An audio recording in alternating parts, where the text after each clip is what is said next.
The beats, the flow, the rhythm. All movement starts from the streets. Streets A&R Podcast.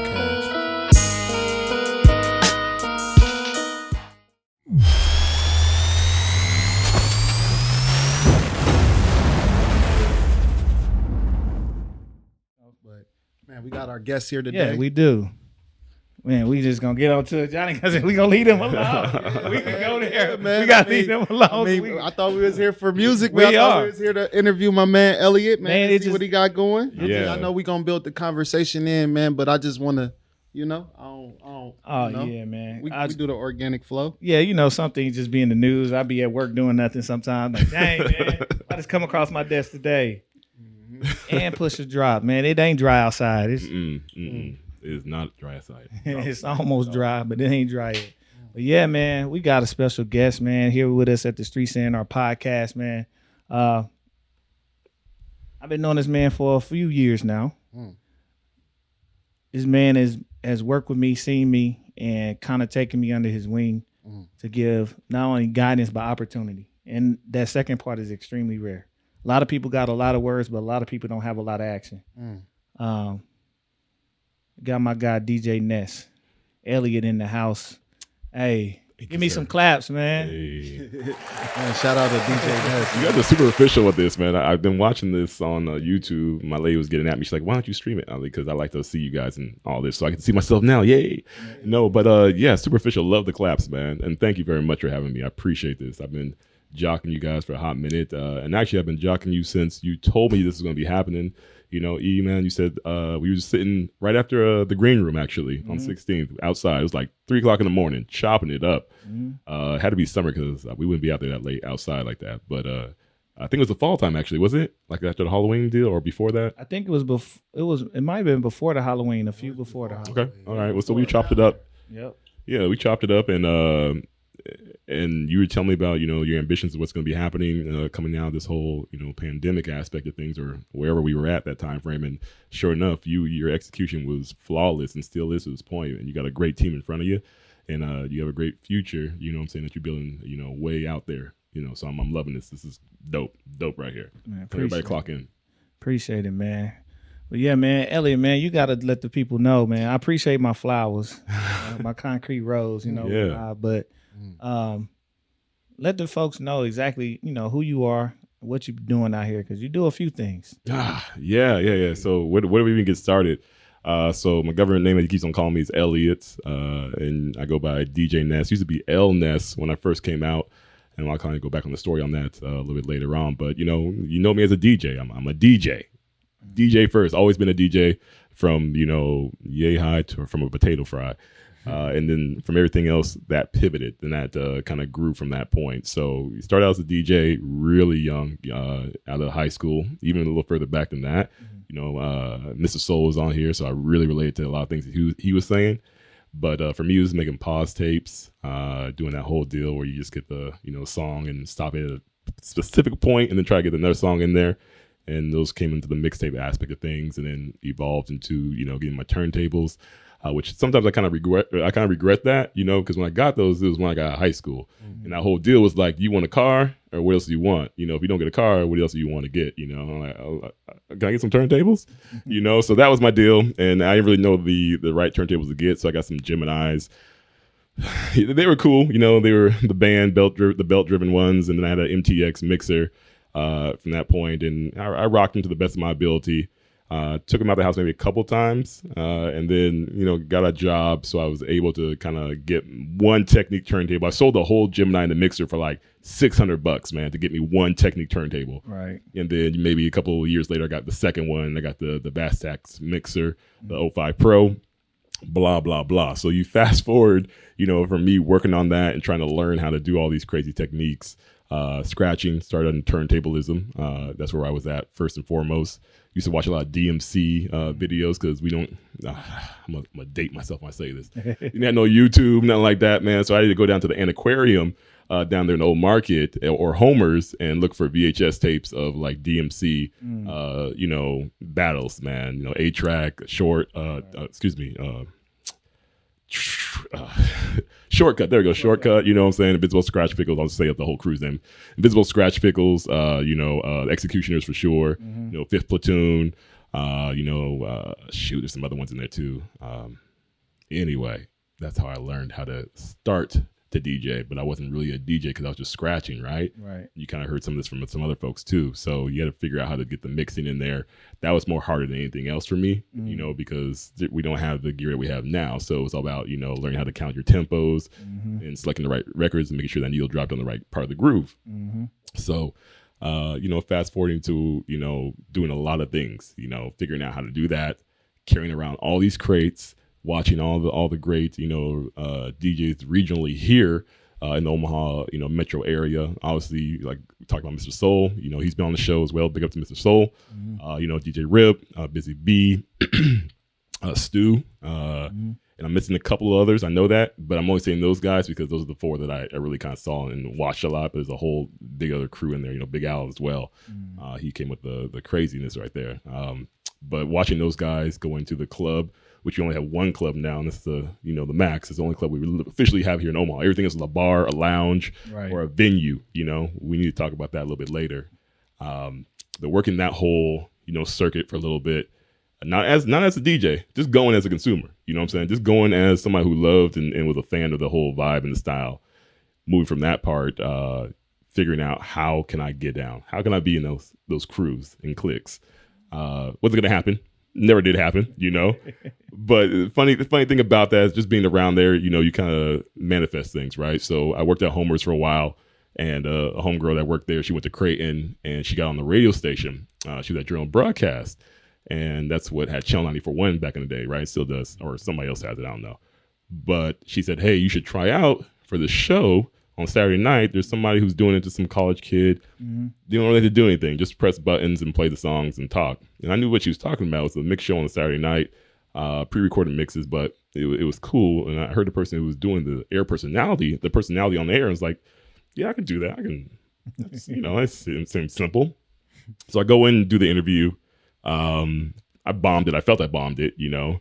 When they asked me what my name was, like as far as my personality name was for on-air personality, I was like, well, I think about what I used to call myself. I used to call myself like Jazzy Joint, you know, just some crazy names like back in high school, like Jazzy Joint, you know, Noodles, all this crazy stuff. We were really big into Wu-Tang. So like all these just crazy names, and then like nothing really stuck. But back when I was in California, because that's where I was originally born, San Jose, California, I used to see my grandmother in the summertime, and she lived in Lompoc. And so I used to go to Boys and Girls Club. This guy on the bus, he's always say, hey, there he is. There's Elliot Ness, you know. I'm elementary school. I don't know who Elliot Ness is. I'm like, and then I kind of thought like, oh, maybe it means like, you know, Elliot from Pete's Dragon. I didn't know the Disney movie, something in Pete's Dragon. Yeah, right. So I actually ended up seeing the movie Elliot Ness, the whole, you know, detective out of Chicago who brought down Al Capone, that whole deal. Go watch that movie, Untouchables. So the Untouchables is where that came from. He called me that, and I didn't get it, but that's what I was called, you know, every time I went to Lompoc. And so, you know, coming back from that, my mind clicked. I'm like, I'm El Ness. That's who I am. I'm Elliot Ness. I'm El Ness. So I shortened that because there's another DJ at the time frame out of the UK who had the name Elliot Ness. And that's how I knew that name per se now. But yeah, so I just took that name, ran with it. El Ness on the radio for a while for the Saturday mix show. Hot Mix Saturday Night, I think is what it was. Yeah. And then from that point, I'll kind of fast forward because this makes me look really old. So from that point, man, everything just kind of went, you know, upwards, or excuse me, it flattened out and then went up from that point. So then from there, you know, did the radio for probably a couple of years, lost track of time, decided that I didn't want to play anybody's music anymore. I wanted to create other folks' music, and I wasn't a rapper, wasn't a singer, but I did know how to, you know, rock some turntables, you know, and a lot of that came from just that time frame in between there. Again, I'm not going to talk about all the lessons I learned and all the things that, you know, I did, because you kind of get the gist of it. We'll talk about that later, maybe later on. Well, actually, pause. I'll tell you how you can plug into that conversation at the end of this conversation. Gotcha. All right. So with that being said, life passes on. I go down to Arizona, go to the Conservatory of Recording Arts and Science down in 2006, and then hop out of that in 2008. In the meantime, I interned down at Can-Am Studio in LA. So LA, Can-Am Studio, that's where Death Row was. So that I chose that for a reason because of the lineage and the production out there, Dr. Dre and everything of that nature. And I was lucky enough, when I got there that actually Dr. Dre had the whole studio rented out for the month because he was doing a project with a up and coming artist named Bishop Lamont. So he was in the studio at the time frame, and I got to see a whole slew of just people that I came up with, Busta Rhymes, Exhibit. This is back in the Pimp My Ride Out days. So Exhibit, the whole like DJ crew, DJ Redmatic was there. Oh snap. Jay Dilla had just passed away. So he had just passed away. So his brother used to always come through there at that time frame. So I got to chop up with Illa J. Illa J. Got to chop up with him. Farnsworth Bentley, like he was doing his album, which never really got released, so he came through as well. It's a lot of really great people. Guns N' Roses actually came through there, but that studio was locked down during their time frame, so I was only on the outside. So the only time that I was there was when Dre and his camp was there, and I would just be the runner for them the whole time frame and doing a couple little small engineering things, but I wasn't on like that. So by the time, I was about to get on, everything shut down because that's 2008, right? So moved me out. I'm out of money. I'm broke because I'm an intern, so I'm not getting paid. So then we fast forward to, pretty much, we'll jump over some other stuff, 2010 aspect of things. So I get back to town and, I'm like, wow, well, there we go, man. There's my dream. Not doing any engineering, not any type of production work. Picked back up my turntables, which I never really left. They were always there with me the whole time frame. And then just kind of started doing some things out here on the scene. So I started doing some weddings off and on, hopped into the financial business. And so became an insurance agent later on down the road. Had my ups and downs with that. But it's always stuck with me and I learned a lot. And that kind of plays into this part of my life now as well. So during the time frame that I'm working out here doing these gigs, I'm just building relationships, period. Every time I'm doing something, I'm just smiling and waving, doing the vibes. This is Nebraska. Hope you're seeing this outside the state, but if you're in the state and you're in these spots, these bars, these venues, and maybe that one club, the vibes here are very open format. And so what you like, and I've heard you talk about that, and this is Streets A&R. So, you're always about breaking new things and bringing, content and, artistry together that maybe would not blend or maybe doesn't know about each other and really molding that whole conversation. That's what you guys do here from the podcast standpoint. And so I love that about you guys. I wish everybody else gets that whole mindset. It's really hard to break that at certain points in certain places because they want to hear what they want to hear, right?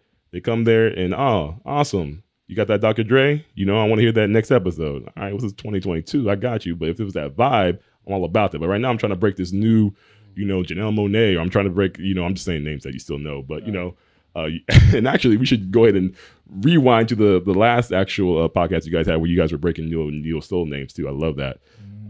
But you can't really do that as much in these venues because they're just there to, pick up their Tinder date or, what I'm saying?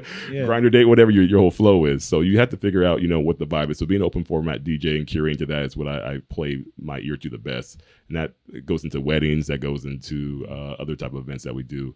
But when I get that, that's my whole, two for them. And I'm looking for that one for me.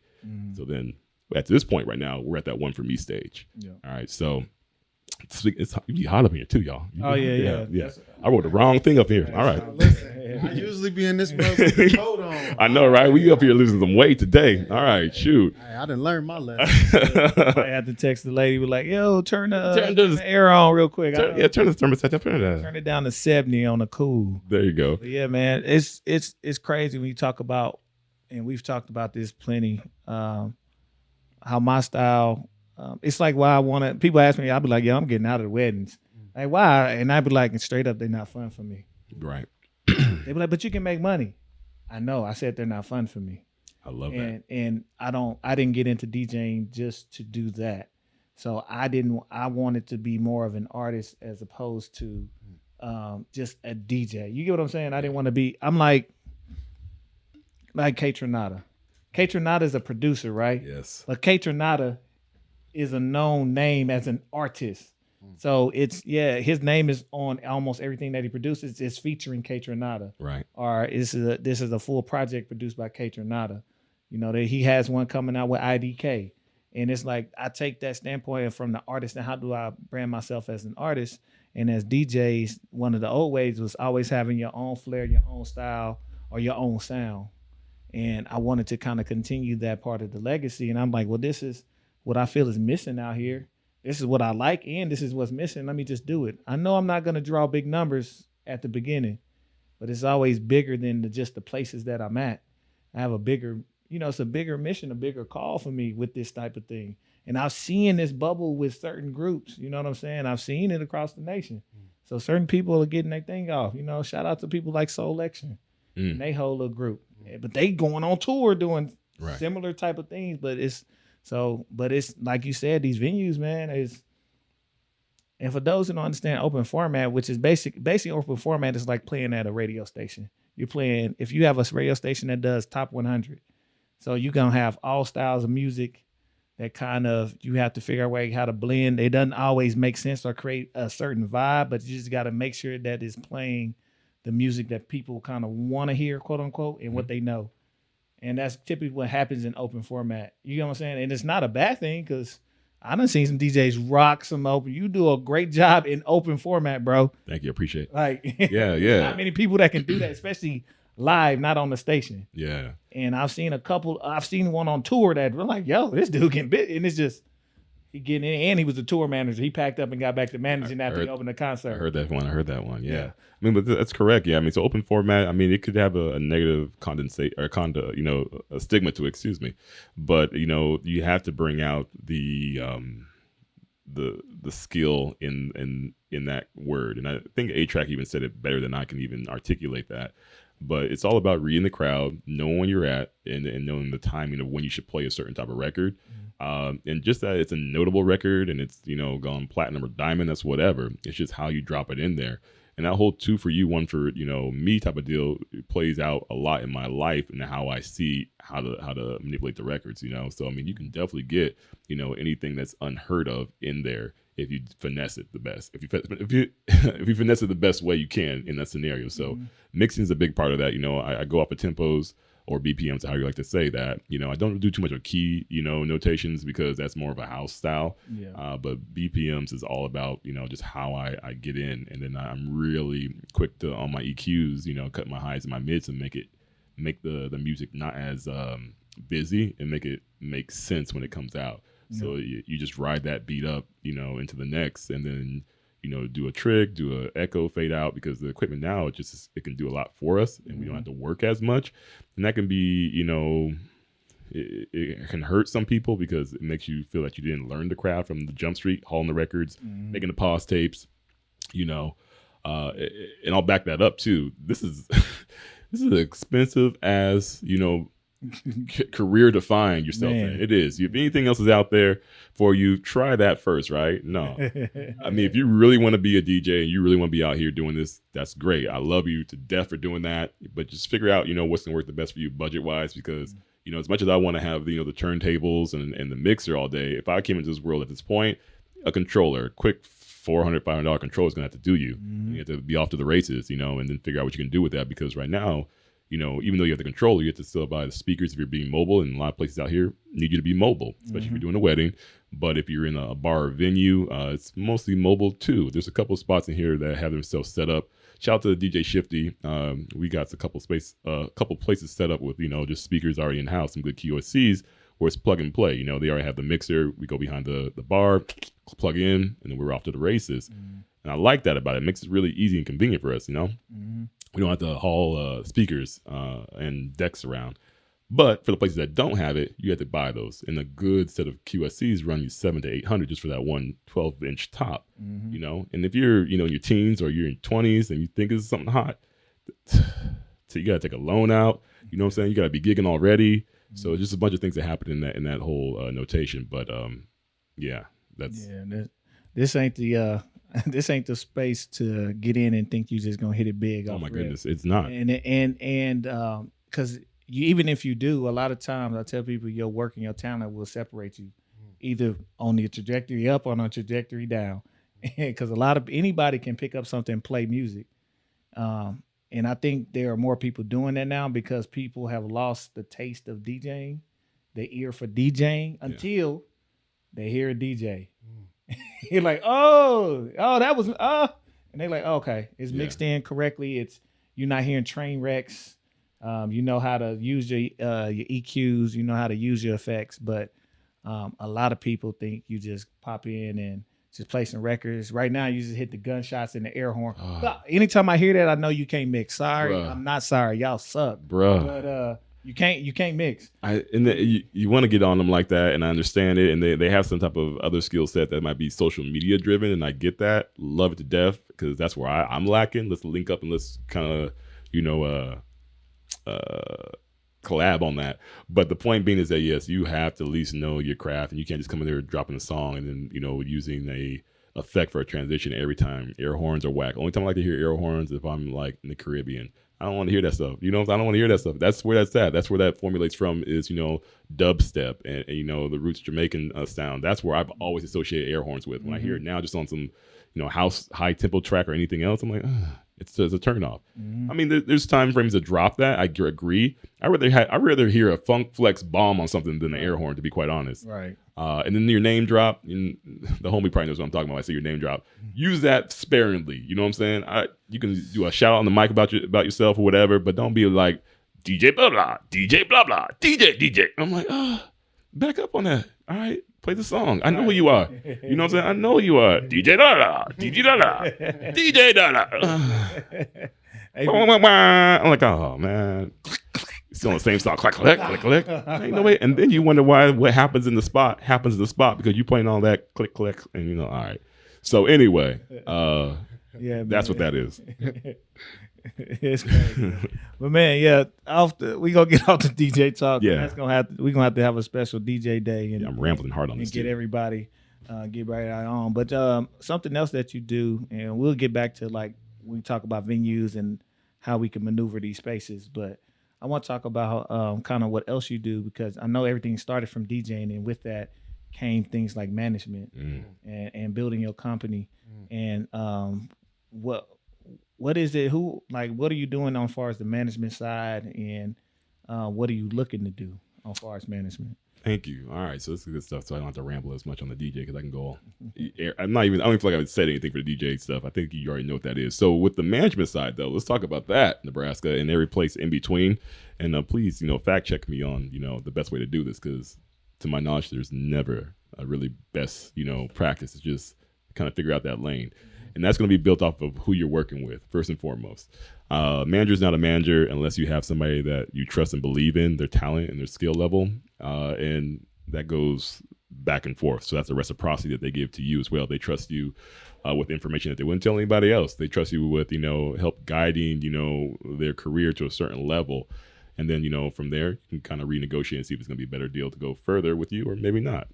So what I do is BLK. It's an acronym for Beats Life Knowledge. I'll be quite honest. I got that because I saw somebody else had BLK, and I thought that was cool. It wasn't actually that acronym, but I'll be quite honest. It was the New Black. I saw them back in 2013. I thought that was so dope. Like, oh, New Black, that's dope. I like that. And you can't bite like that. But it's like, all right, well, I got to figure out what I'm gonna do. And this wasn't even about management at the time frame, which is about I didn't want to be Ness or DJ Ness. I wanted to be underneath a business. I wanted to be represented by somebody, but by nobody that could control me in that nature. So obviously, be an entrepreneur, open your own business. So BLK, Beats Life Knowledge. And I got the idea of just writing it down on paper, and it kind of came to me. And then I went to one of my favorite Tribe Called Quest albums, Beats Rhymes Life. I don't know if I'm saying the same way, but you get what I'm saying. So Beats Life Rhymes, I think, is the way it goes. Somebody correct me on that as well. I say it's my favorite. I don't even know what it is. But I got it from that kind of, and I'm like, all right, let's rock with this. And nothing ever sounds good when you first say it to yourself, but it all comes out in the rinse. So that's what we stuck with. So it's Beats Life Knowledge LLC. I started to look at managing as a pivot. We all have to have those pivots in life. You have to figure out where something's going to begin and where it's going to end. And then actually think about the end in mind, keep the end in mind all the ways. So am I going to be a DJ, into my 50s, into my 60s? I have one DJ here who would say, he's going to DJ till the wheels fall off, and he's actually still DJing, and the wheels are still on. So props to him. I'm not going to shout him out, but he did say that, so I thought that was funny. But I don't see that for myself. I really don't. So I'm really maximizing my time and my talent and my value add to this community when it comes to music. Excuse me. So I'm using my DJing right now to open up doors and kind of keep on walking through doors that I have already opened up. And with the management aspect of things, I found an artist that reached out to me. Shoot, where are we at? We're 2022. I keep on forgetting the 2020 and 2019 are a blur. So it would have to be, I want to say maybe 2016. Reached out to me on Facebook and said, hey, listen to my music. At the time frame, I was with Make Believe Studios. We had Make Believe Records. It was me, Keith Roger, Rick Carson, and a motley crew of others. Connie Franco. Shouts out to him and Mean Street out there. Haunted Gauntlet. They got some pretty dope eclectic music that they're kicking out. I used to work with Connie on the La Maga album. Check that out if you haven't already streamed that. It's out there on all the platforms still, I believe. But that's where I got attracted to Make Believe. And a little bit before that as well, I was managing unofficially a young lady named Catherine Coffey. If you heard her, you think she has the voice of an angel, but you wouldn't think that I was behind that, as far as just, helping her out from the intro stages of her life. So that was early, probably 2013-ish, going backwards. Mm-hmm. So I always had a knack for just kind of seeing somebody who's talented and wanting to do something about that and help them see that in themselves. Because when you look at what you do as a skill and you know that you have something that can go further than just your bedroom or just that, she kicked the air on. I love that. Or just the, regular projection of a improv stage. You can go further than that. That's great. Mm-hmm. But who's going to help you take the next step business wise, if that's what you want to do? If that's what you want to do, how do you learn about that? Well, of course, you can go to school and school yourself about that and get yourself around those people who are like-minded. Fortunately and unfortunately, you can throw a stone and probably hit somebody like that in a certain area here in the metro. If you go further outside that point, there'll be a lot of people who look just like you, but maybe not want to work with you because, you're not there. I like what you're doing, but nah, you need a little bit more underneath you. Then come back and see me. So you have to find somebody who's involved with you from a ground level, so definitely that ground level buildup is important. So just like your name title, Streets A&R, artist and repertoire, that's where that management style starts from first, seeking somebody out, seeing the talent in them and nursing that to a certain level, and obviously that level, you want it to be great. You want everything they do to be great. And you believe in them, and anything that they can achieve can be done with the proper guidance, right? So that's kind of the, the basis of my thought process behind getting into the management aspect of things. So coming back to that story I stated earlier, my mind doesn't keep on going all over the place. Coming back to the story I said earlier, so the gentleman who reached out to me, was Yada Man. He reached out to me, told me to listen to his music, and I didn't listen to his music. I'm like, all right. So I sidestepped it, and I tell him this today. I sidestepped it. I didn't listen to it. But then I came back to it, and I did listen to his music. I didn't like it. And then for some reason I went on YouTube, and then I looked up something different from what he gave me. I looked up a different song or something like that. And then I saw a video, and I tell him to this day as well. I saw the video. It was a black and white video. I forget the song's title.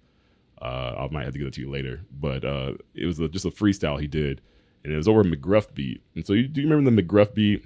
It actually, that was a freestyle of another beat, but it had like an Asian, it's like almost an Asian sitar, like dong, dong, dong, dong, dong, dong, dong. Oh yeah, I think I know. And then it comes in with like just the rim shots. Mm-hmm. So he freestyled over that beat, right? Mm-hmm. And I'm like, oh, okay. First of all, I like that beat. I like that song, when McGruff did it, and somebody else did it before him too. So excuse me as you read, it's like, oh, it's not really McGruff, it was somebody else, but I know. I just forget his name. It's like Tried by 2, Carried by 6. Anyway. All right. So he floated over that song, and I was like, oh, all right. Because I'm a hip hop head to the core. And that beat right there got me. I'm like, okay, if you did that, then I'll go back to your other music now, because that was versatile. All right. So you can do a lot more than just what I heard. And his video spoke. He was very, very photogenic. He looked well on camera. He did all this crazy stuff. that I'm like, okay, this is really, and he kind of had this like little kind of skater look to him, you know, as far as how he was personifying himself at the time frame. He was like in a skate park in this one video, had the bucket hat on and just like the shorts and just kind of mismatched kind of clothes almost, but still looking fly. I'm like, all right, I see this now. I see his totally different look than when I heard off of that one, you know, song he sent me. So again, we connected. He was living on the East Coast at the time frame, and he ended up moving here. Again, fast forwarding, I think it was like around 3 years ago. Let's call it 3 years ago. And we ended up connecting when I was still with the Make Believe Studios, Make Believe Records, and then left them, and we still kind of connected the whole time frame and worked on things kind of off and on as I was DJing and as he was doing his thing. But you know, I always just watched him grow. So unofficially, you know, I was always just kind of like, hey, that's dope. You know, you should be kind of doing this. You should kind of be doing that. But not really trying to put too much weight or leaning too much on him. Like, oh, I can do this for you. But because the reason I say that is because the reason why we don't have an industry here as far as entertainment is because people don't like to invest in other people very much in this place. They find if you got a W-2 and you want to work for their business, whatever the case may be, that's cool.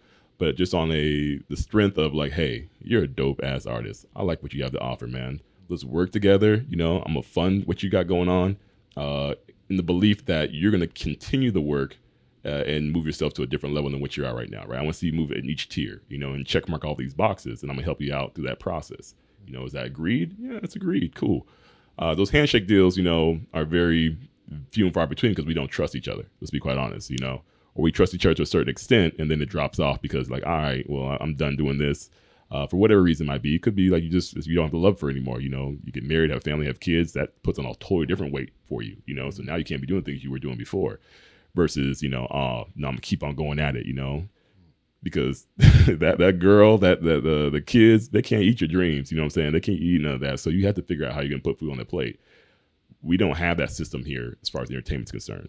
So I mean, either you work for a venue, you know, security, or you know, do something on the backside. You know, we have these big venues here. We have the Steel House about to come up here. We got CHI Center, Barnado out west. We have Barrel and Vine out west. Those are a little smaller venues. We have Slowdown, obviously, Waiting Room, and Reverb, and then Sokol's being worked on right now. But all the while, you know, we have these big acts coming through. But how come that every time we have them coming through? How come every time we have them coming through, we're not seeing our regional artists, you know, perform there? And I always say regional artists because nobody wants to be local. You know what I'm saying? Mm-hmm. I don't want to be local. I want to be compared with, you know, the Kansas Cities, the Denvers, you know what I'm saying, the Chicagos. You know, that's the Midwest region, is it not? Yep. I want to be compared to those artists as well, not just a local artist. Yes, I'm from here, and this is where I set up shop, and this is where I work on my craft. But I'm in the same rankings as all these other places or all these other artists in my group. Right. So regional artists, how come we don't have our own regional artists out of the metro performing these venues and opening up for these bigger name acts, you know, so they can get familiar with us? Because right now we're just a flyover state, right? Yep. They don't even drop in. They only drop in. They'll drop in if they got to come from, you know, Chicago going to Denver. You're like, all right, I'll catch a quick bag real quick, you know, and it's going to be maybe I'm not going to say the show's going to be lackluster because we're always grateful to have, you know, a big name artist, you know, perform here. You know, when we get one, I'm like, oh, word? That came? Like, how? Wait a minute. Where'd you come from and where you going to? Oh, I see why that was. But no, we're always grateful to see them drop in. Don't get me wrong on that. But we need to have that happen more purposeful, you know, and we need to have the backing behind that. So that's another secondary conversation we'll be talking about. But management is just about believing in your artists and what they can do and what they can put forth.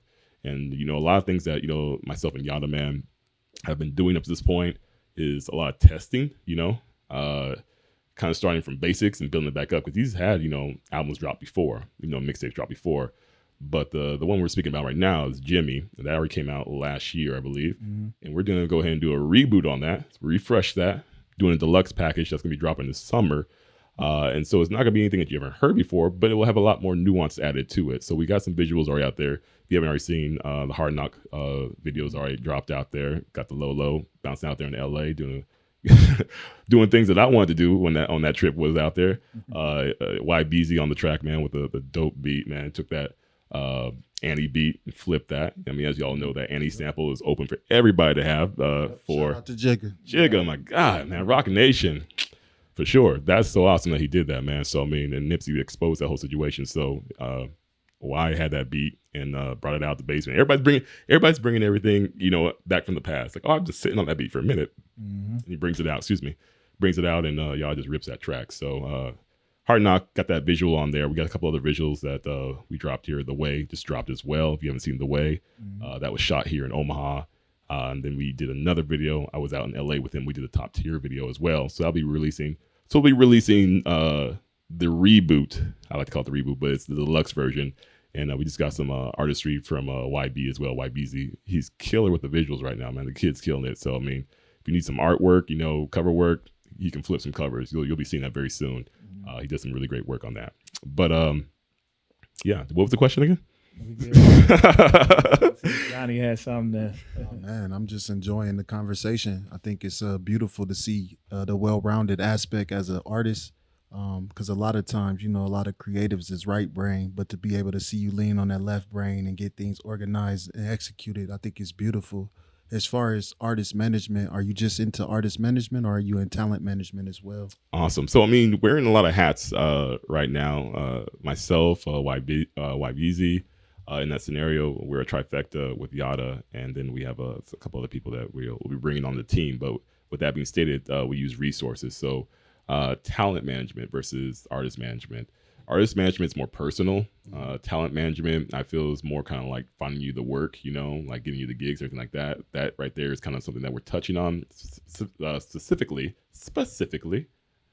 Get my words together, use some big words, for Yada at this time frame. But again, testing ground so I can figure out how to do that for everybody. That's a big point about that, because once that takes off, then we've cut the path through the jungle, so now it's clear of how to get from point A to point Z. And so that's the most important part about it. So I'm learning some things about that.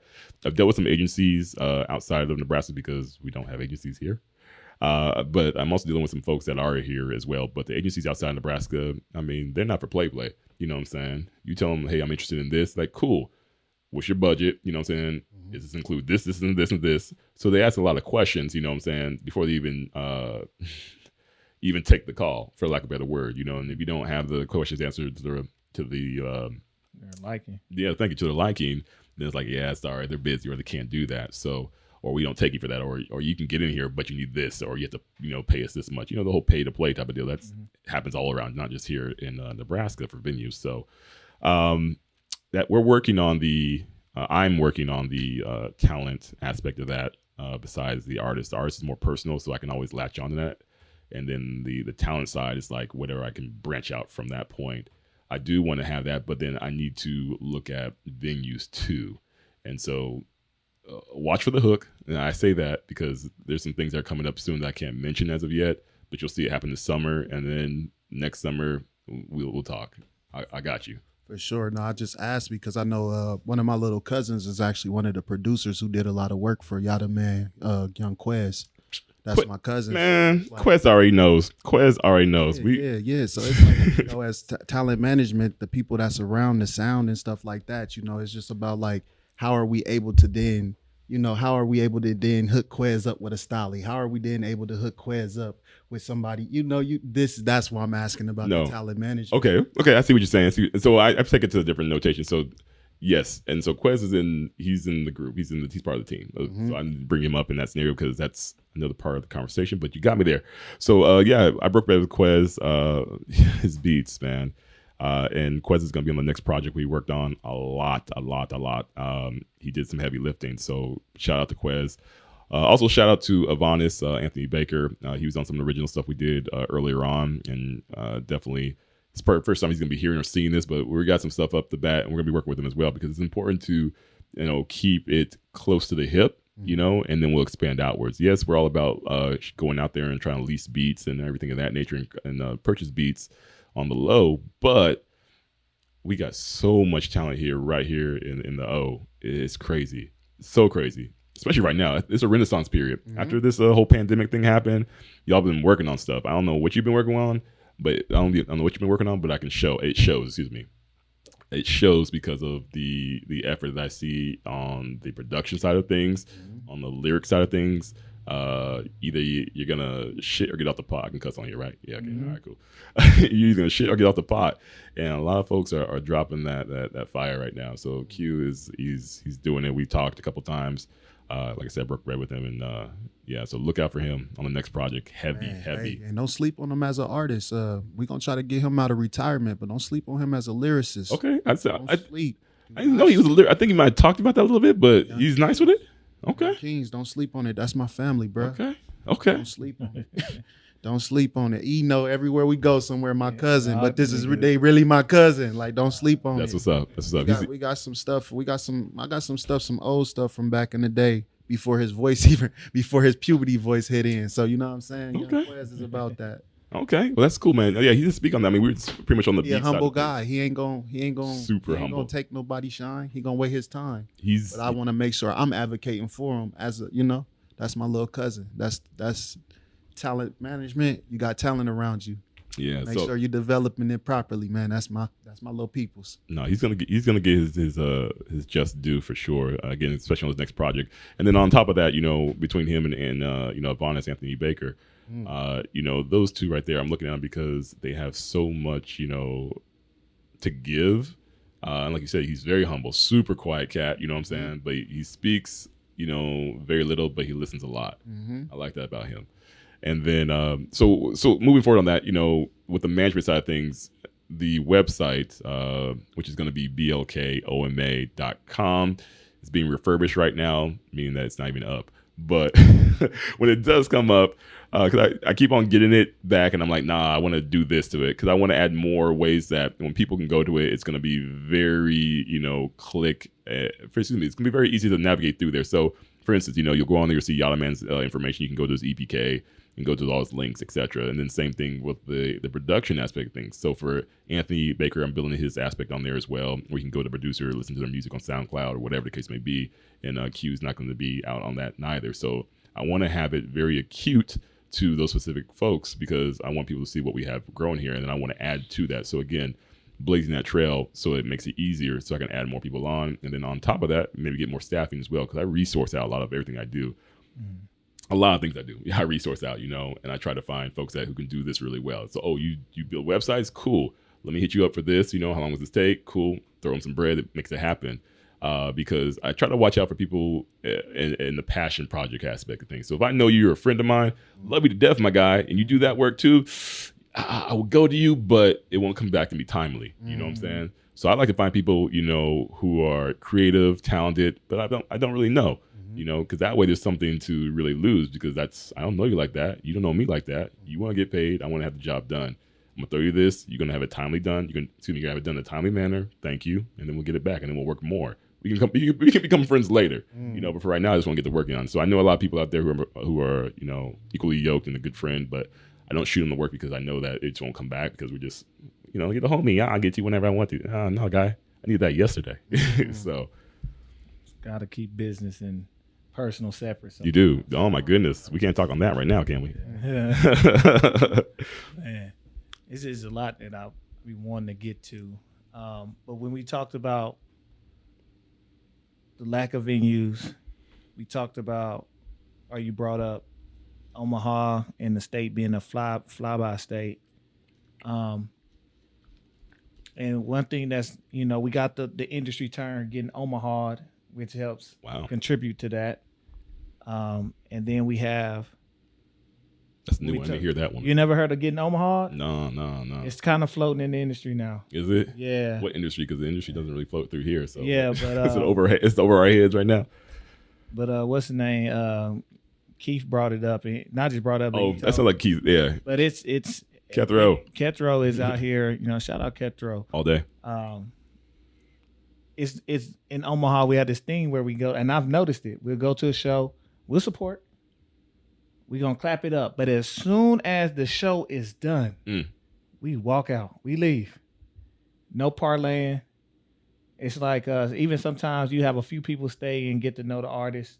But a lot of artists, they kind of lean on that, especially smaller artists, of getting to know the people that are consuming them, that they listening, building a fan base.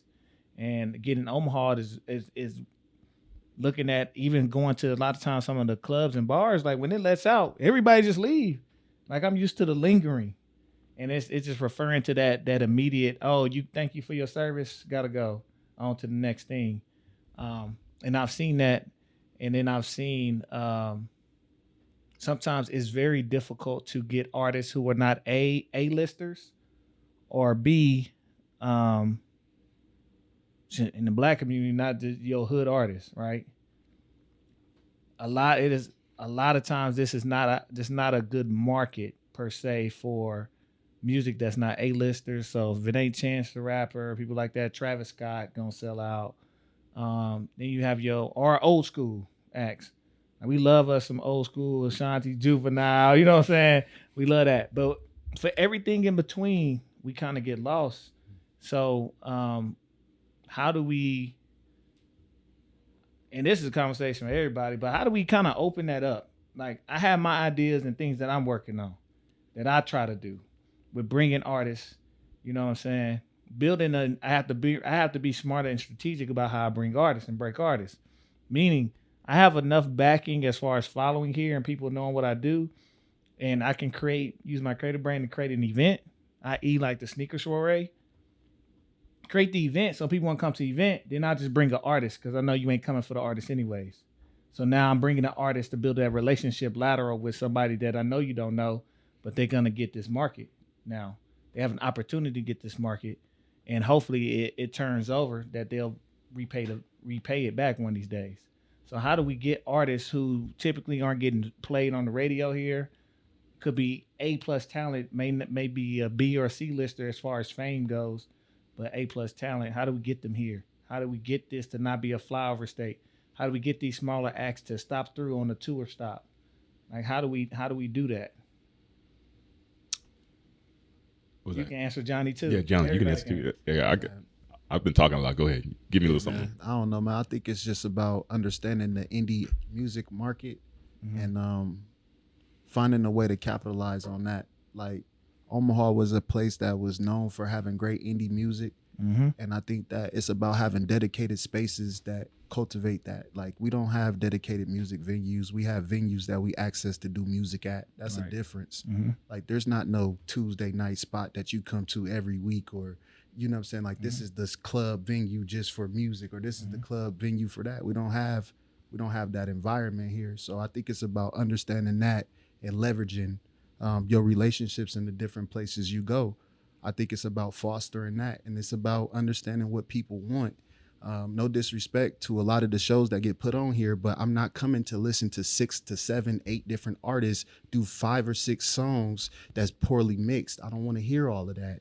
Give me 3 artists, make them all be congruent, or make it where it's centered around something that's curated. Like quit just throwing together stuff.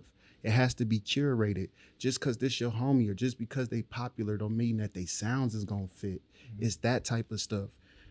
And for me, it's about having dedicated music venues and quit having these shows at bars. Like for a music concert, 7 to 9 o'clock, 7 to 9 o'clock, 7 to 10 o'clock. Like we gotta quit doing this 11, 12 stuff, 10 acts on a show. I'm not here for that. That's me personally.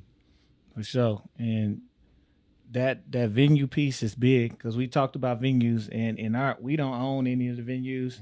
Luckily for some of us, we are able to build these relationships with these venues to allow at least some of us in the space and kind of get preference too. Because we talked about relationship building and how important that is. And we have to continue that until we start to get some of our own venues that are actual music venues in our neighborhoods and that are curated by people who want these artists and then are hired by those venues to go and reach out to these artists. And then when you talk about just literal show creation and show curation, a lot of people don't have that. What I'm seeing is a lack of, that's a talent and a skill within itself, and people kind of overlook it. It kind of goes back to my DJ talk on how to mix records and knowing when to play what record and knowing how to create a space instead of just playing what's hot.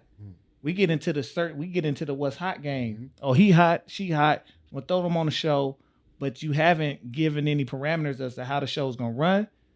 And one thing that I see that I love about working at a venue, like I worked at the Slowdown, literally worked at the Slowdown for 2.5 years. I only went there to learn how to do shows. So while I'm cleaning this bathroom, I'm watching the set list. I'm watching how they put things together. I'm watching how they do sound check. I'm watching how they do the staging. I'm watching how they place the tape on where the instruments go, and it's different colors for each band. So I understand it makes it simple for your load in and load out crew. I'm watching how they do that. I'm watching all of this, and I'm asking questions, and I'm working with the sound man like, oh, this is this. So can we do video? How do you do this? And getting and understanding and asking management how to do bookings. What do y'all do? What's happening? And we're not getting enough. People don't want to go get the experience and think they can just jump in and do this and curate a show. I saw an interview by Vince Staples, and Vince was talking about, it's like, yeah, man, how does it feel, people coming to see you? He's like, this show ain't about me. He said, this show is called the Call Me If You Get Lost Tour. This is a Tyler Creator show. And I'm going first. This Cali Uchis is after me. That part. He said, but they're here to say, I'm grateful for my little fans, but I'm here to do my job. My job is to set the stage for the main artist. That part. I'm not the main. My job is to, so when people don't understand that mindset, you're here on this bill, which means you're in preparation for this. Hey, Ness, how many times have you heard or seen a DJ? Let's say there's a headlining DJ. Yeah. Or if it ain't DJ, here's the DJ that's going to be with the set. They warm the crowd up. Yeah. How many times have you seen an opener start playing all the hot tracks that are out now and mess up or potentially could mess up the head DJ knowing that they're going to get in instead of opening the show, they trying to be the show. I've seen this way too much. Way too much. I've seen this way too much. Way too much. Just it happens, right? I've seen it, and shit, I've even probably done it myself. So I ain't gonna say it like it hasn't been me, but I've grown out of that. I'm still growing out of certain things. So the motley crew that I roll with, we all have an understanding when it's something of that nature. And you guys teed it up perfectly, for, besides the soiree, what I'm saying, which is going on hard here close to the end of May. I also have an event as well, coming up soon here, the Moolah Block Party. And we'll kind of talk about that right now. All right, so the Moolah Block Party is going to be a perfect time frame just to kind of pitch that to you guys. Hey, so in the Blackstone District here, if you're in the Omaha metro area, the Blackstone District is a up and coming area. Used to be the hood spot, man. Shooters and everything like that, man. Cheaters bar was over Shooters, man. All that stuff, man. Yeah, so it used to be a problem back in the days, and I loved it. It was fun, but now it's a nice little home, nice place to be. You just call it that way. There's the Kimpton Hotel just popped up there. You have Moolah, which we're going to talk about here in a second. And, you have the Blackstone Social, Bar 39, blah, blah, blah, all that stuff on that block. So the Moolah event, the block party is what it is this year. In the previous years, it was a block party as well, but it was tied to the Cinco de Mayo. And so, because, Moolah's a Hispanic restaurant. Shout out to Mike Sanchez. Shout out to Sammy P. Those are my brothers right there, man. And Jake, man. Shout out to him as well.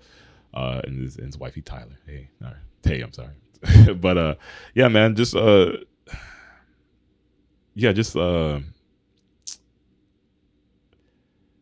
whole concept that you just mentioned there is so important. So important.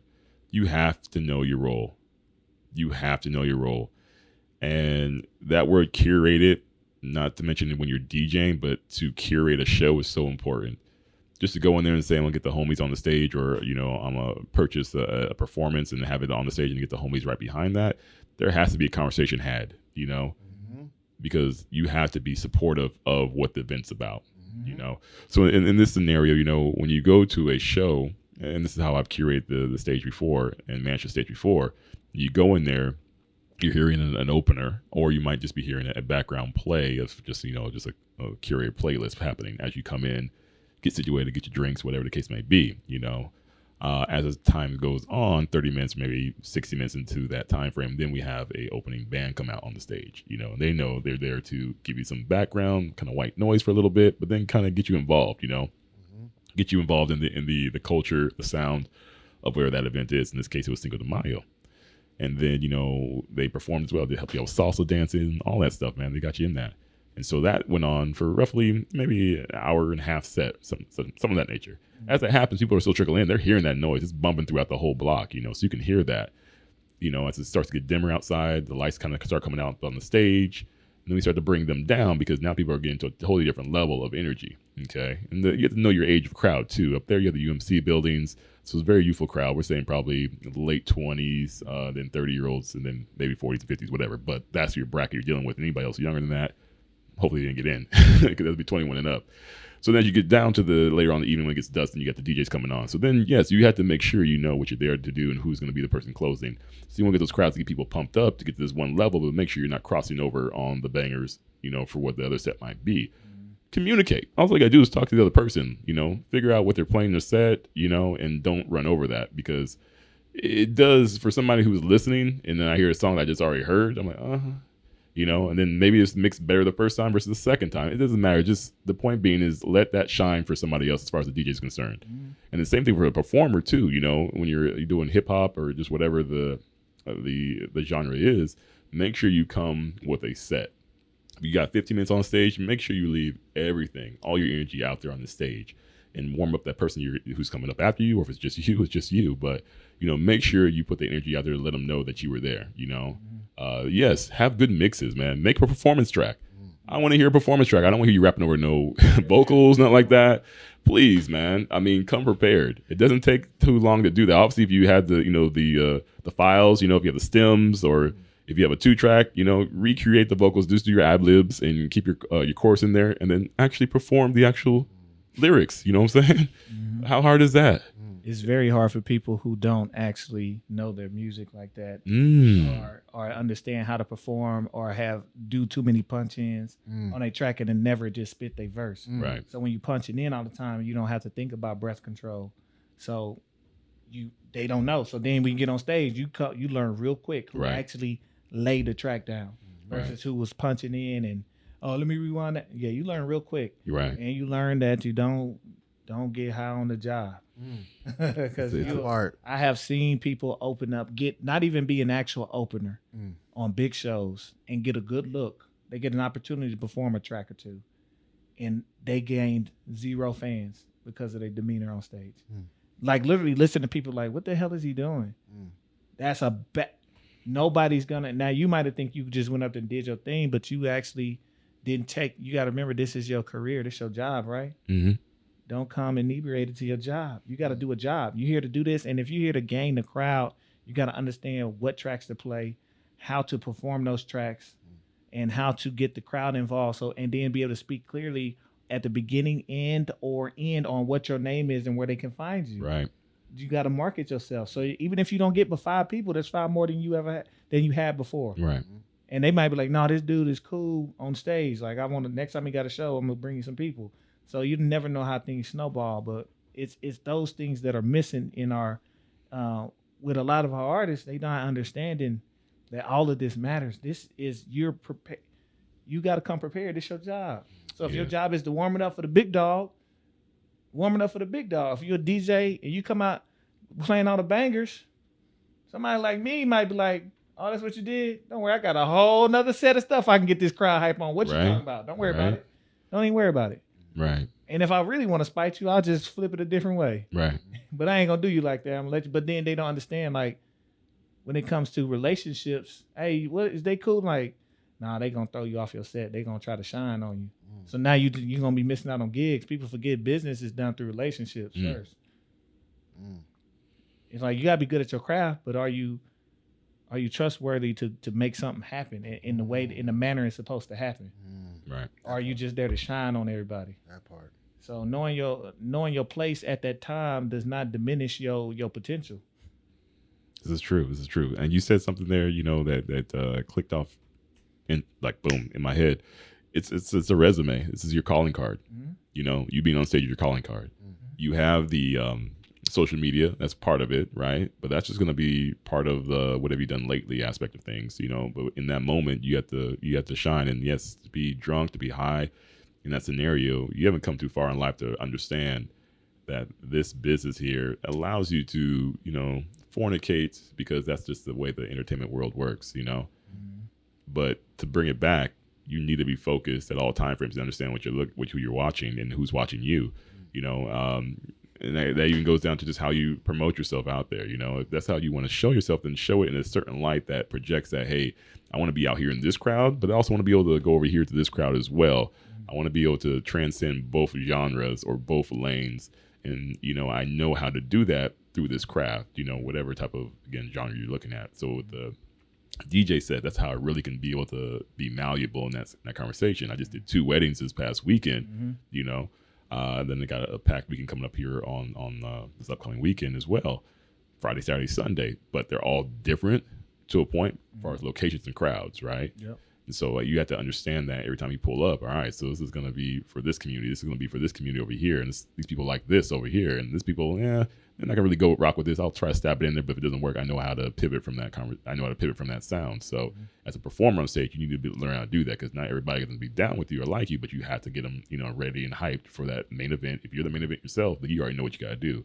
So it's your resume, man. Yep. You being on stage is your calling card. Yes, sir. I can't wait till I get to an Afro punk stage, because I already know what I'm gonna do. That's gonna be. I'm saying we gonna have the first all black mosh pit out here. And I'm gonna try to rock it for, even if I got 15 minutes. I got tracks ready just for certain types of gigs. Like, oh, you give me this gig, as long as these people who performing, so I know what songs not to play again. You know what I'm saying? I got some stuff. So it's like I know, and I'm always thinking about. So if I'm at this opportunity, what could I give them? If it's this style of show, what can I give them? We just did an event this Saturday, and I understood what the event was. So I knew what music to curate for the event. And I only got compliments, so I don't know if I did good or bad. But it was fire. It was fire. So it's just about setting the pace for the event, understanding that it's not my show. There's an event happening, and I'm here to set the tone for it. And people don't understand, as a DJ, you can make or break an event. Any event. Man, if that food's bad, who cares? The DJ sucked. You know what I'm saying? It doesn't matter what happens in that whole scenario. Yeah, it's all about what did you play, how'd you play it. Yeah, man.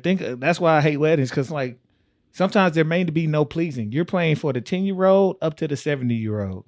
And don't let it be a interracial wedding with 2 different styles. Woo, you get like woo. Yeah, Elliot, he know what I'm talking about. Them get rough. Like, you gotta know it. You gotta know what to do. You got to know how to finesse it. Again, that word finesse goes so many different directions in the DJ world, especially when you're doing weddings. The bag is there. If you want the bag, you can get it, but you're gonna have to work for it, and you're gonna have a lot of failure points. You're not gonna be able to please grandma from Norfolk, Nebraska, who came to visit her daughter who got married to interracial. It's like. Whatever, whatever. You be all right. Yeah, sit back and relax. I got that. I'll be like, nah, take this Chris Stapleton. It's so hard though. Yeah. I mean, you do. I mean, so you do have to be malleable. I say that, but I'm being funny. You do have to give them what they want to a point. That's why you run it up on them, because if you want that song, that's cool. That's why I charge you XYZ, because I know you're gonna be in my ear asking me if I can play the song. Not even normally tell them, I either don't have it. Not excuse me, back up. I don't say that. I said, I'll either say, you know what, I don't know if I have that, but you give me 3 more songs just in case, just so I know. So that way, if they're drunk enough, they'll get lost in the crowd. They might not come back, or they might come and put their phone in their face like, hey, you got it? I'm like, oh, you actually did do that. So, yeah, man, there's a bunch of ways you can finesse that whole situation, but it's fun, it's quick once you get into it, and it's very referable. You always get gigs, and I'll walk that back. I get only the exclusive gigs. I'll be quite honest. Me personally, I only take the gigs I want to take, and the people who come find me are the people who know what I do and how I do it, and they want they really request me. And from that point, then I can do everything else for the rest of the weekend. As far as just doing the bars and the lounges and the venues. I wish I could put clubs in that verbiage here in Nebraska, but I can't. We only have like probably 4 or 5 clubs maybe, and they're not here in Omaha. We got like I said, the one club, the Max. If you go down to Lincoln, you got the Junction. Shout out to my guy D Love, got the Gravity out there. I just opened up out there, doing its thing. And then Grand Island's got a club out there too. I forget what it is. I think it's a Latin club. I'm sorry if I forget it. I always see it in my head. And then we got restaurants that kind of become clubs at night. So it's like, all right. It's cool. We do what we can do, but just in case something crashes again, like, we didn't do a club thing. We're a restaurant now. That way we can save face. Like, dude, we need we need to get those venues in here, and we haven't had anything in here for a long time, as Mr. Soul was talking about. So definitely look back at that episode because he laid it down. I was in all the spots he was talking about. So man, you got any? Oh man, I got a million questions, man, but I'm just mindful of time and just thankful, man. So I guess I'll ask you, you know, like what type of advice would you give for any artists or any creatives out there as far as branching out, networking, putting yourself out there? What type of advice would you give to any artist or anybody looking to be an artist advocate that's in a place like Nebraska where resources is limited? Okay. Oh man. There's nothing you can't do. Resources are limited. So like a good entertainment attorney told me, who's no longer working anymore in the entertainment field, it's not written till it's written. You know, it's not written till it's written. So yeah, everything's at our fingertips. You know, Google something and there's a plethora of ways that you can find out how to do something, and you'll pull that and you'll finesse it. I'm using the word finesse a lot. Let me take that out of my vocabulary. I'm using the crutch. You'll pull that out and you'll work it to the best of your ability, so it works for you, right? So I mean, definitely use your resources, and obviously sometimes if you don't have a resource that's close to you, like another human being who's in the business, you know, definitely reach out online, because social media has a lot of outlets for you, and you can always ask the question, as we were talking about today. My team is like, what's the worst they're gonna say? No, you know? Okay. All right, on to the next one, right? In sales, if they say no to you, all right, thank you for your time. Move to the next one. You'll get a yes out of there. And obviously this is your craft, right? So you're doing this because you love it. You have a passion for it. So if you really do have that passion, it'll drive you forward to that next step. You know, you'll figure out if it's something for you, if it's not. And don't let time, you know, plague you. If you really want this, you'll get it. It might not happen today, maybe not tomorrow, but if you really want this, you'll get after it. It'll happen in a different way than what you assumed it would. So if it's not you being, you know, on a grand stage at Coachella, you know, it could be you behind that stage, you know, managing somebody, or, you know, working behind the stage in a business aspect, because during that time frame when you're grinding, you at least realize what that work ethic was like. And, you know, as you felt you might have aged out, you still love the actual, you know, process, and you understood where you can fit in. And people start to take you a lot more seriously as you get mature in life. I don't know what the hell's up with that. You know what I'm saying? When you're young, ain't nobody, everybody's like pissed off. But then you get mature in life, and people are like, oh, blah, blah. And it's like, dude, what happened to me like 10, 15 years ago? I was still, but then you realize too, you're very humble about your craft now. You know, you're not like pushing everybody's face. Like, all right, well, you're lost. And they see you out there working, you know, and you're working hard. And so they can come to you that way. So definitely just use your resources out there. Definitely ask me as well. Hit me up on social media. I can definitely answer some questions for you. And if I don't know the answer, I'll tell you I don't know, but I'll tell you where you can find it. So that's one point of it as well. And then go see my class. I have a class too. I guess we're not the shout outs yet, but Man, plug yourself. No, okay. Are we there yet? Are we there? I mean, I got one more question. Go ahead. Yeah, I want to hear the question. Yeah, I want the question. Yes, go. Oh man. So I know earlier when you talked about being in LA and interning. And I myself went in, even though it was a job, went into a venue with a purpose to learn and understand. And our guys, Montreal and Young Guy behind the boards, are here, you know, pro bono for now. Yeah, we need to get it. So they can afford us a P. But can you speak to the importance of truly learning your craft and the business around your craft? And gaining that experience versus coming out the gate thinking everybody owe you $1 because you don't have any track. You haven't laid any tracks down.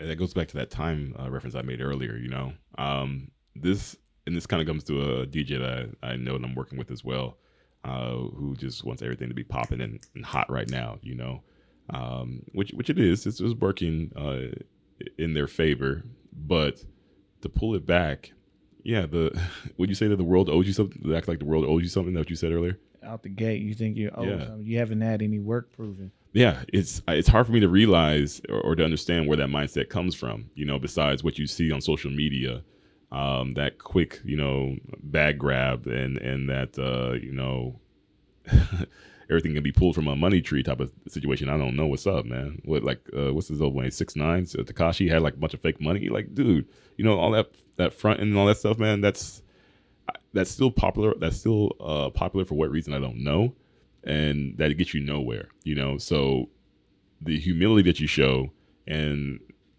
the practice you put in and the work that you put out, it's going to speak for itself. Period.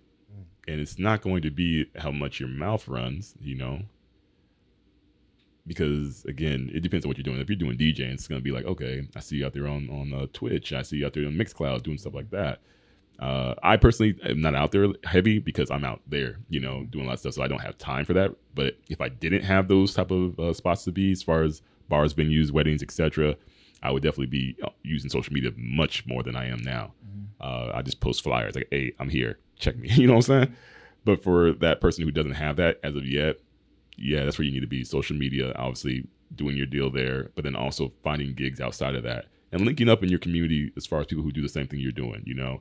And those nodes that we talked about earlier, it's their loss, you know, because if you have a genuine passion for that, and again, I will use that word a lot, passion, because that's where the grind really comes from. Like, dude, I ain't got a dollar to my name, but I'm going to sit down here and spin these records. I'm going to go ahead and press record and, you know, hash out some of my feelings, my thoughts. That's going to show through in that scenario. I really don't know how to answer that question besides rambling like I have been all the time, Bram. So the point being is that you just really need to slow your mind. I can't say that enough. Slow your mind, because everybody wants something, you know, everybody wants something from, everybody wants something yesterday done today, and that can be only done if the time is right. I can't be as wisdom. You are so wisdom. You are just have so much wisdom in you. You're like a monk over here, man. So it's like I want to say something like smart, like I always hear you say on the pod. But I don't have it in me. Like, you have to understand the tree the way it grows. You know. I think you've been dropping the game unconsciously, man. I think that the best lines, the best wisdom we can have is our individual story. Yeah, like, there's nobody that could take away your experience. Yeah, and there's no amount of theory that can live up to lived experience, man. So thank you for everything that you're showing and telling us, man. This is stuff that you can't read in the book. You can read it in the book to get the principles down, but you can't learn how to apply it just reading it in the book. Right. Man. So thank you, bro. Yeah, I agree with that 110%. And then I guess the point about what I do, and hopefully I got something out, you know, that made sense today. Because yeah, and you talk about being prepared and being on stage. I was not as prepared as I thought I was going to be today. I'm like, So with that being said, I mean, the things I plant, you know, if anything, you know, roots itself, I don't know if I'll be here to see the shade it provides, you know, for the community here in, you know, Omaha, or anywhere in this Midwest region. But I definitely hope that somebody can relax due to the work that, you know, not only myself, but everybody in this room, everybody that I mentioned earlier, and a whole bunch more that I didn't even name drop. I know this pod's good for shout outs, man, so we'll probably get that in there. But, you know, I hope the shade that, you know, the knowledge that I provide and this podcast provides helps, you know, young burgeoning artists out there. That's so important. We need that in this community. We need that in this time. You know, we need more creatives that do a lot more shit that's just, you know, destructive in a positive way to mess up the system, because we need to get out of that whole copycat format. For all the stuff I'm talking about right now, look back at the later podcasts, because they dictate all that all the way up to, you know, number 17, because this is 18, right? Yeah, this 18. Yeah, so try to get on 17. That was my good number, but I got 18 instead, so it's good. It is a 17 plus 1. Hey, yeah. So I mean, that's what it is. Yeah, man. We all about disruptive innovations, man. Yeah. That is, I even learned that in public health school. You know what I'm saying? But in understanding disruption, that first wave, it's only about 10% that'll catch on at the first beginning of any brand new idea or convention. It's only about 10% that always catch on. Early adopters. So you gotta understand that before, you know. So that doesn't mean you're not on the right track when you don't see the masses. They just haven't caught up. Right. You get what I'm saying? So especially here. I mean, I went to a restaurant with businessmen there, and I started chatting them up at the bar, and they're from out of town, and they talked about how Nebraska is such a late adopting, you know, state. You got just such late adopters here. And you said so smug, like, you're late adopters. And I'm like, yeah, you're right. We are. It takes a minute. You know, think about how long it took for where we're at right now to catch up. Like, it's almost a a cyclical type of thing, and that's normally 7 years. I'll put an extra 3 on there, 10-year period for us to really catch up on things. We wait for things to be verified and certified outside the box before we say, oh, okay, that's hot. And we just talked about that earlier. So I mean, that's something we need to really get away from and create that. We need to create that that verification right here in the hive in our community, and then go ahead and pollinate the rest of the world, right? So man. Well, yeah, we gonna leave a pollination, man. Spread seeds on all these motherfuckers. Seeds. That part. But yeah, man, shit. Hey, we now at the part where you can get your shout outs and your plugs. Can I give my shout outs? All right. And I'm awake and stuff like that. Man, I should have been this way like an hour ago. Yeah. So what's my name? All right. Yeah, I'm trying to figure out what's on my thing. So it's DJ_L Ness. That's DJ_L Ness on my IG account. I don't have Twitter fingers, so you can't find me there. Facebook, I don't really have space as much as I should be. I am out there though. It is just DJ L Ness on Facebook, so you can find me there as well. Look out for BLKOMA.com coming next month. I do apologize, had to refinish some things. So BLKOMA, the website for creative management, coming up soon. Yada Man dropping the deluxe very soon. Are you guys gonna have him up here? Yeah. All right, cool. Real, Before the soiree, or are you gonna? Yeah, okay. real soon. Got you. All right, so I mean, definitely check Yada Man's new project out, or not new, it's the reboot, as I said, the deluxe version coming out. Yada Man, that's Jimmy. We also have the visuals on that. We also got 2 more projects coming out here before the year's out, or actually 1 more, I believe, and then we have another one dropping soon as well. So I don't want to give up too much of the ghost, but Q's on one project heavy. So I appreciate you mentioning his name as well. Big shout out to Avanis as well, YBZ, DJ Laced, all the homies, man. Ivan Alvarez, man, shout out to him. Angie Spence, Hurricane Cole, Crab Rangucci. Who we got? DJ Romeo, that's a homie right there. That's where I learned a lot of my stuff from as well. Scotty Pigeon, man, he's coming up right now. Scotty Pigeon, man, look out for him. My guy, he's very talented on a lot of spectrums as well.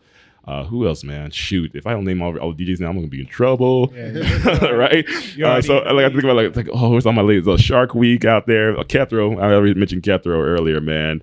Word is Bond, that's the homie right there. Neil doing this thing. DJ Chicks, man, my bad. That's the homie right there. DJ Animal or Animale. Those are all the people right there. And then make sure to check out the Moolah Block Party coming up here May 7th, going down. Also, make sure to check out the Bull and Moose. That's on Center Street. Bull and Moose is actually this Sunday. When is this airing? Friday. Okay. Well, this Sunday, May the 1st, Bull and Moose. That's going to be, we just talked about nostalgia. So that'll be a 90s and 2000, strictly no request zone. Just come and vibe out for some brunchy type of drinks and some food, which will be down the block, but you can just walk and grab it and come back. I'll be spending on that, and I'm at the Tavern as well on Saturday, and then I'm at the Barrel and the Vine on Friday night. So there you go, man. I'm just keeping it working, and I appreciate you guys for having me, man. Thank you for coming, man. I hope we got something out of it. I hope we got some good takes out of this, man. If not, we'll scratch the whole thing. We'll go to my crib. You know what I'm saying? We'll all set up shop, man. We'll do this again. Yes, sir, man. We appreciate it, man, for coming through, blessing us, and we got a lot of work to do and a lot of stuff to get through. Oh my goodness, yes. In the near future and the far future, hopefully too. So we gonna keep working, man. We got stuff coming up too. Yeah. Before we get out of here, you know what I'm saying? We got a few things. Couple things. We got, I think the first big thing I'm doing a R&B party. Ooh. So if you're looking for something to do, why don't you come do something else? That part. So something else R&B version is coming Friday the 13th. Friday the 13th. That'll be at the Fabric Lab. Okay. It's gonna be a late night, all R&B soul party. Dim lights. Don't ask, don't tell. So just bringing that. We trying to bring a little sensuality back to the world. That part. We need that. Then we got, I think we gonna verify, but we got our open mic coming up. Yeah, May 18th. May 18th. Yeah. At the Berry and Rye. Oh yay, Berry Rye. That's where I got my guy over here put on, Eric, man. That was a great spot for you, and I'm glad to see you guys are back in there, man. Shout out to Berry and Rye and the Maven Social Crew. Yes, sir. Shout out to him. Yes, sir. Shout out Berry and Rye, man. they want us there, so we gonna go. Yeah, it's a good look, man. That's a The aesthetics of it is beautiful. And Say less. just remind me of a very special time period, the Verbal Gumbo days at the House of Loom. So just that setup, man. Like, I'm excited to get in there, bring open mic poetry, and give a platform for young artists to express themselves. But let's build it out so we can start having feature shows too. But, Yes, sir. You know, I agree. And then, we got my big dog, my baby coming, the sneaker soiree. Get your dresses, get your suits, get your stylish jewelry, and your top-notch tennis shoes ready. I got him. Sneaker soiree. We coming. Friday, May 27th. that part. Do not play around, That because part. we definitely got my guy Verse on the bill, starting the show, because he gonna bring it He gonna every time. every Boom. time. Real quick, shout out to Verse, man. Whether it's 100 people or one person in the room, bringing it. Verse get That's busy. how you do it. And then we got our star friend that we keep talking about, Yada Man. Yada man. Jimmy. So we gonna make sure he dusts his suit off out of his basement. Yeah. So we gonna get that going. Then we got my guy all the way from Nashville, Tennessee, Chuck Indigo. Hey. Extremely talented brother. When I say extremely talented, like, there's a reason why I called this the Streets A&R. I know what I hear, and I know I can spot some things and know where it could go. Yep. And if you don't know him, come find out who he is. I promise you won't leave disappointed. And we're gonna make sure we have some food out there for y'all. Bring the good shoes, because we probably gonna have the best tennis shoe competition, and maybe the most creative.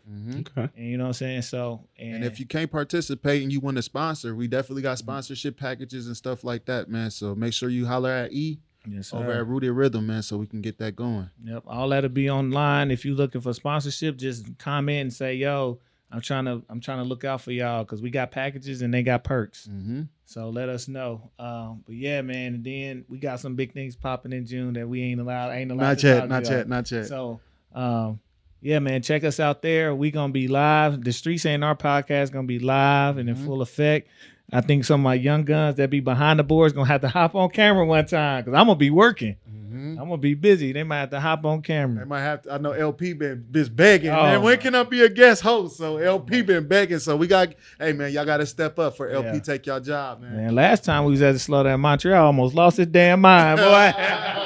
He got them eyes got He big. thought he was in Aspen. He thought he was in Aspen. He thought he was in Boy, I Aspen. was ready to go skiing that night, boy.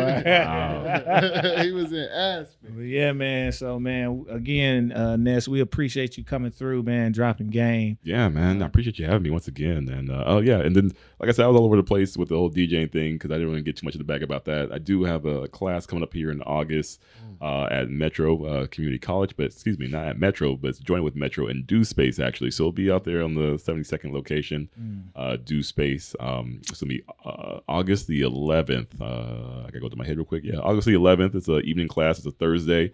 Be a two-hour class and some change. We'll be talking about DJing in the modern era. So definitely check that out. Sign up for it. How can the people sign up? Go to metro.com as I think out loud in my head, I think. You should be able to find it between the Metro and the Do Space. And that, I believe that's mccnab.edu. Go on there, check out the Do Space thing and check out that class and get registered. Thank you, sir. Oh, my goodness. Resources right here. Right. So that's what we're talking about right there. So thank you. I appreciate that. Get registered. It's a limited seating class. Again, DJing in the modern era. So I will be talking more about DJing. And it'll be kind of an etiquette notation plus, a little bit more on gear and equipment, and then that hopefully will expand outwards. So we only have that one class starting off there first, and then we'll expand off to other parts where you get to touch and feel the equipment for, I would say all ages, but it's only for the grown folks only. So Hey, let me know. I don't want to take up a spot, go ahead. so let me know if I can just pop in. You can pop in. You're fine with that. Yeah, and actually I'm working on getting that streamed as well. So working on getting that stream. I'm gonna have the homies hit them up and see if we can get that stream and talking to Metro as well, because there's a limited seating in that class, and I want it to be available for everybody because that's gonna be a launching pad for the next one. Shout out to Monica for hooking me up with that. And so that's just kind of talking about spaces. Round of applause on that, man. That's fire, man. So. Oh, thank you. I like that round of applause, man. It's gangster. So yeah, man. Yeah, check me out for that, and that's where you can learn more. Then definitely look to do more entertainment courses as that goes well for us this year, and it will. Most definitely, man. Let's get up out of here, man. Don't forget, man. Streets A&R Podcast. You know how to find us. It's Streets A&R at everything. So just Instagram, Twitter, Facebook. We on everything. You know where to find our podcast at. We on everything but Apple. We gonna get there. They got Apple going. Listen, there's some issues. I know. I hear it every podcast. There's an issue. So I don't know what's going on, but we gonna try to get it fixed. And it wasn't my fault. It's just something was going on. But we gonna get there. But definitely hit the like button, the subscribe button, please. We need the support. We appreciate the support. Hey, we do. And real quick before we get out of here, speaking on support, we know y'all watching. Man, y'all might not be subscribing, but we know y'all watching because we got harassed this weekend. They ran up on us. We seen the podcast. What's that shit y'all said? We know y'all watching. Johnny Noga got a lot. You came alive. What happened to that humility, man? Where's that monk buyback? The story. It was beautiful. It was beautiful. It was beautiful to get confronted by a beautiful lady. So shout out to them, man. But yeah, man. But y'all, I ain't seen y'all subscription. Y'all go on and hit that subscribe, that like button, comment, and share, man. Please do, man. We still on the road to our 100, man. So we'll get you there. Let's get us there. This year with 100. Come on. Yeah. So we appreciate it, man. We gonna get up out of here. This is Giddy Jicky with it. This is Johnny No Good. I see my name too. Oh, DJ. Yeah. Like this is my turn. DJ Ness, man. DJ Ness. Peace. The beats, the flow, the rhythm. All movement starts from the streets. Streets A&R Podcast.